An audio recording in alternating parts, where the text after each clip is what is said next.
cosa significa per te il judo? Allora, il judo è uno sport che pratico da molti anni, mi piace perché ti insegna molte regole, molti valori importanti della vita. E io ho iniziato a fare judo col maestro Vascellari, dopo all'età di circa 13-14 anni mi sono trasferito nel turno degli agonisti, dove lì diciamo che ho iniziato a lavorare di più sulle gare.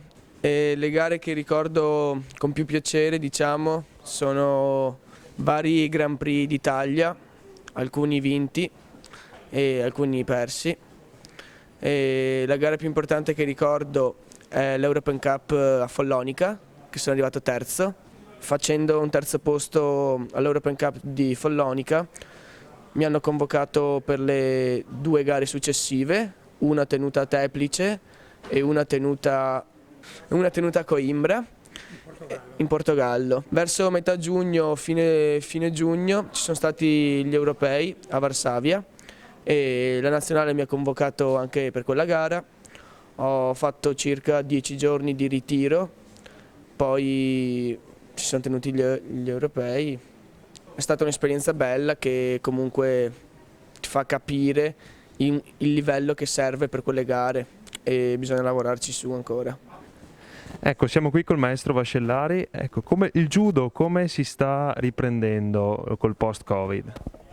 Allora, i problemi del judo sono un po' i problemi di tutto lo sport nazionale e internazionale, perché i limiti sono tanti ed è anche giusto rispettarli, insomma. Solo che nel nostro caso in particolare abbiamo il vincolo del contatto, perché noi non giochiamo a tennis o ad altri sport dove c'è la distanza, noi siamo costretti per poter praticare a toccare l'avversario. Meno male che da questo punto di vista già da alcuni mesi è arrivato il nulla osta da parte della federazione, naturalmente con l'approvazione del CONI, di poter praticare normalmente, per cui le lezioni, quelle che anche oggi stiamo continuando, si svolgono regolarmente, mentre il filtro c'è ed è piuttosto robusto, ma è all'ingresso con il solito pulizia, igienizzazione, certificati medici, controllo anti-Covid e tutte le avvertenze che è giusto ci siano, insomma. Però esaurita questa parte qua, la parte diciamo così effettiva di pratica del judo noi li possiamo fare a contatto ed è già un notevole vantaggio, insomma, da questo punto di vista. Noi stessi come Judo Vittorio Veneto eravamo impegnati proprio nel giorno in cui era il 22-23 di febbraio di quest'anno 2020, eravamo impegnati con una grossa gara, una delle più grosse se non la più grossa d'Italia, che noi ogni anno organizziamo, era la 33esima edizione, trofeo internazionale con 18 nazioni, oltre 2000 atleti, e una storia ormai consolidata. Abbiamo fatto tutto regolarmente il primo giorno, che era, anzi i primi 2 giorni, perché il sabato c'era la nazionale inglese con la quale abbiamo fatto allenamento il venerdì sera, il sabato abbiamo fatto questa prima parte della gara e la domenica che dovevamo completare la gara è arrivato l'ALT e ha detto fermi tutti, ma abbiamo già cominciato la gara ieri, no, non si può, chiusi i cancelli e tutti a casa. È stato un grosso problema, specialmente per le delegazioni straniere, no? Tanto per dire, l'Ucraina era presente con 2 pullman da 52 atleti, sono 104 persone che hanno dovuto girare il pullman e tornare in Ucraina, a Kiev. Quindi problemi grossi anche dal punto di vista logistico, le spese, la delusione di essere arrivati qui per fare una gran gara, eccetera, e poi dover ritornare per questo Covid che allora non si immaginava fosse così pericoloso, veramente. Oppure non so, altri, la nazionale della Romania che era venuta qua con i migliori proprio per confrontarsi in una gara di questo livello, terminata la gara in anticipo hanno dovuto girare, questi avevano 2 furgoni, girare i furgoni e tornare in Romania. Il problema è che alla frontiera già si era sparsa la voce in Europa e quindi arrivati alla frontiera romena hanno trovato il poliziotto di turno e hanno detto "Alt, dove andate?"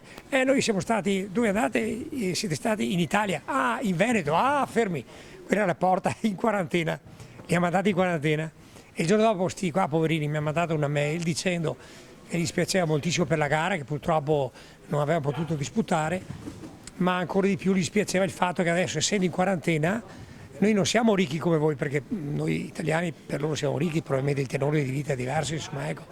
Ma adesso, essendo in quarantena, noi non possiamo andare a lavorare, e chi è che dà da mangiare alle nostre famiglie? Io sono rimasto esterrefatto perché non me la sarei mai aspettata. Qui da noi al massimo c'era cassa integrazione, lì non avevano niente, per cui hanno detto se adesso io devo stare 15 giorni a casa, chi è che dà da mangiare alla mia famiglia? Sono rimasto male, per cui un problema molto molto grosso che noi abbiamo inaugurato con questa sospensione di gara, insomma, che c'è stata, e da lì in poi gare non se ne sono più viste.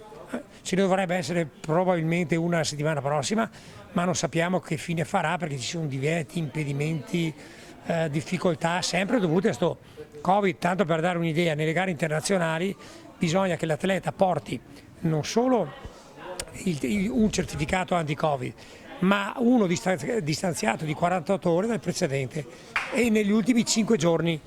Quindi sti atleti non solo si devono fare il viaggio, dormire, mangiare, eccetera, devono arrivare con 2 certificati medici che oltretutto non sempre vengono pagati, ma se li devono sostenere loro e le spese. Quindi veramente non si vede l'ora che termini il tutto, perché a livello nazionale e internazionale gli impedimenti sono veramente ancora sostanziali e per questo motivo non è ancora stato stabilito un calendario delle gare.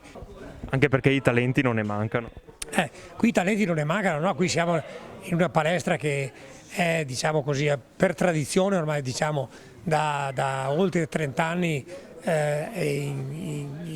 ai vertici, diciamo, regionali di tutto il Veneto, non solo della provincia di Treviso, e abbiamo sfornato 105 cinture nere, tanto per dire, abbiamo avuto campioni italiani a non finire, campionati nazionali, campionati europei, campionati mondiali. Ecco, l'unica cosa che ci manca sono le Olimpiadi. Può darsi che un altro anno qualcuno di queste che noi abbiamo, adesso non sono più qui a Vittorio Veneto, ma sono passati col gruppo sportivo nazionale di carabinieri, della polizia, finanza, eccetera, riescano a rientrare nel ristretto gruppo che andrà alle Olimpiadi, perché sarebbero quelle le uniche che ci mancano. Ma anche lì è tutto da vedere, perché manca ancora un anno e ce lo auguriamo, insomma, ecco.